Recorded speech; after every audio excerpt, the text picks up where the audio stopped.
I mean, it seems a bit like grasping like straws. I mean, you remember ages ago, Benitez, fact.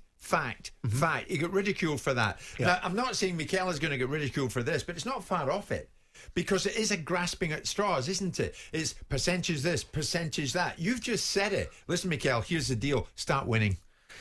Yeah, but he's using the facts to support an argument that he wants to advance. We either want statistics and evaluative assessments, or we don't, and we seem to want them. I don't want them. I'm not interested in the percentage of goal chances that they may or may not get in a game. I want to see the game in front of me, and we'll see what happens as a result of it. Yeah. But they are part and parcel of it. So on one hand, we're saying, yes, we like the statistics. When a manager has the audacity to try and use his statistics back against the argument that's being presented to him, which is your team is crap, they couldn't beat, I'm not sure where you're coming from with this. We like statistics. When have we ever said before a game, now, they've got a 3% chance of winning this, and I'll tell you why. Not us necessarily, but your mob at Sky regularly in front of a game, and you like that expression, don't you? Your mob at Sky, regularly in front of a game, trot out these percentages, and we're always talking about how far players have run, or what the percentage chance of winning a game is, or what the amount of average chances per game, goal scoring chances are. And I have to say, I look at them and say, is that an American influence over Sky now because of different ownership? I don't know, but I'm not interested in that sort of information. I'm interested in what's happening in front of the pitch. Precisely. So why are the managers doing it? Because why is Arteta doing it's it? now formed part of the thinking.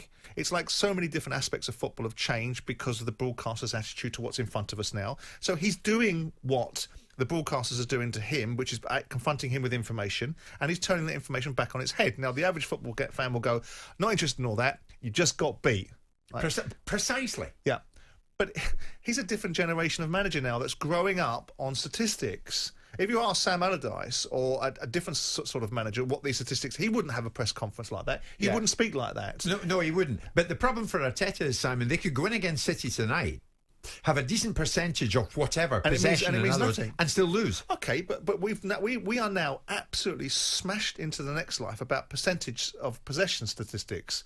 As if it's somehow, because one team's got 70% possession and the other team's got 30, that means one team is, in ascendance and the other's not. 25% of that possession could be passive possession and often is. Swansea used to have lots and lots and lots and lots and lots and lots of possession. Where are Swansea now? They're in the Championship. Yeah. Right? So those possession statistics meant very little. It's about effective possession. So we are, Jim, in fairness to him, and I'm not giving him a pass, but in fairness to him, we are confronted with statistics. But what statistics are? They're beginning of a conversation, not the end of it. They're part and parcel of the framework of a conversation where he's giving it an evaluative perspective of how the outcomes.